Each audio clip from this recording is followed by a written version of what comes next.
कि सेना में हमारे पास एक ही मापदंड है। भाई तुम कितने धुरंधर हो, कितने बड़े योद्धा हो, तुमको रात को बोले कि यार मुझे टाइगर हिल चाहिए, सुबह मैं एज अ कमांडर सिर्फ ये चीज बोलूंगा यार टाइगर हिल किधर है। सर मैं लेफ्ट हुक मार रहा था और 22 स्ट्रोक आनी थी, वहां से तोप, यहां से cut off group. To hell with you is have you delivered Tiger Hill? Yes no? No है तो गेट लॉस्ट, चूल्हे में जाओ, मुझे तुम्हारे जैसे कमांडर की जरूरत नहीं। I am sorry, I am sacking you, I am sending you home where you belong with the ladies and the children.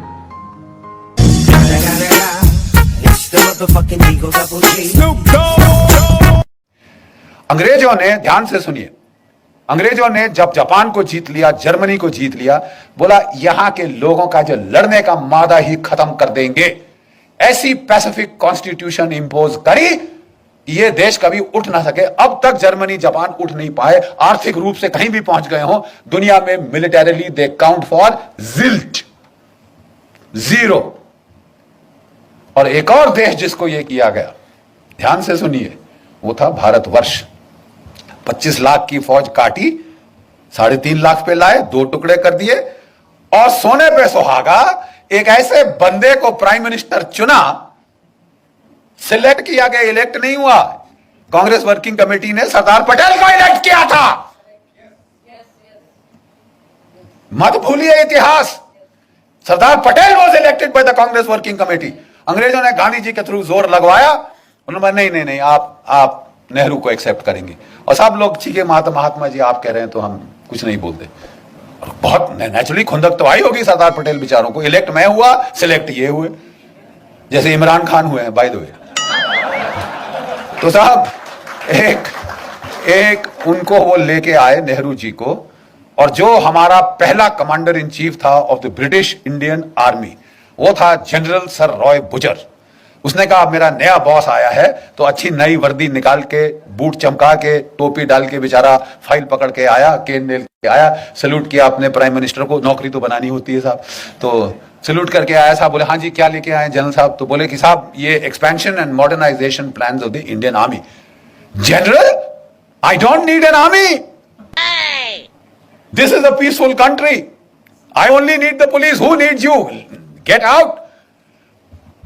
इस बेचारे जो general Roy sir Roy Bucher था, उसके चेहरे पे जो भाव आया उस वक्त, ये प्रधानमंत्री है। जब वो ऑफिस के बाहर आया तो किसी उसके जूनियर एडीसी ने पूछा सर क्या हो गया, you seem to have seen a ghost. तो वो कहता कि जी ऐसा ही कुछ है। कहता अच्छा मैं तो जा रहा हूं, अभी इनको संभालने दो अपना। अगर सरदार पटेल ना होते, आपकी फौज डिसबैंड कर दी गई होती। Do you know this? 2 चीजों ने आपको बचाया, एक पाकिस्तान ने, एक सरदार पटेल ने। पाकिस्तान ने हमला कर दिया, उन्होंने नहीं इंतजार किया, उन्होंने शांति के नारे नहीं लगाए, लेकिन जो कुछ भी आप कह दो, उनमें इतनी तो शर्म थी कि आजाद पाकिस्तान का जो पहला गवर्नर जनरल था वो एक मुसलमान था, जिना। और हमारा कौन था? Lord Louis Mountbatten. प्यार था साहब, इश्क इश्क इश्क था। oh, no. लेडी माउंटबेटन को दूर थोड़ी ना जाने दिया जा सकता है, तो बस आप रहिए साहब। अरे यार हम मर गए, 26,000 हमारे शहीद हो गए इनको निकालने के लिए, और तुम यहां रोक के, वो खानदान को यहां रोक के हमारे ऊपर राज कराने के लिए बिठा रहे हो। और जब पार्टीशन की रॉयट्स हुई तो इन्होंने उसको बोल दिया एक मीटिंग में, you please handle. Are you sure you are the prime minister? वो भी सरकास्टिकली बोला Mountbatten, Jawaharlal you are the prime minister, you want me to take charge? नहीं जी हमारी तो लूजर। यार ये तो हाल है। ऐसी आप पे सरकार थोपी गई जो हिंदुस्तान का मिलिट्री पोटेंशियल न्यूटर कर दे। तो बिल्कुल यही हुआ। अगर पाकिस्तान ना होता, इन्होंने हमारी फौज की ऐसी तैसी कर देनी थी। ठीक है साहब, ये गांधीवाद जो था इसने हमारी फौज का सफाया कर देना था। और पाकिस्तान के टैंक वाकई 1965 में दिल्ली में आके नमाज पढ़ते।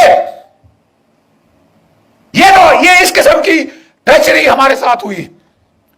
और एक भगवान का लाख शुक्र है पाकिस्तान का, जिसने हमको लड़ना सिखाया, मार लगाता रहा जब तक कि लड़ने को राजी नहीं हुए, अपनी जान बचाने के लिए ही। और दूसरा एक चीन की पीपल्स लिबरेशन आर्मी। 1962 में उन्होंने ऐसी करारी लात मारी कि ये नेहरू परिवार का जो उस वक्त हाल था, कभी अमेरिका को अपनी ट्रूप्स भेजो, अपने जहाज भेजो, बोलिए आपकी एयरफोर्स कहां है, आपने लगाई? तुम्हारे पास इतनी बड़ी एयरफोर्स है, तुमने लगाई? 1962 में नहीं लगाई साहब, बिठा के रखा। और आप अमेरिकी एयरफोर्स मान रहे हो, रॉयल एयरफोर्स मान रहे हो, मतलब it was Tamasha. Thank God 1964 में वो अल्लाह ताला को प्यारे हो गए, भगवान उनकी आत्मा को शांति दे और हमें बख्शा।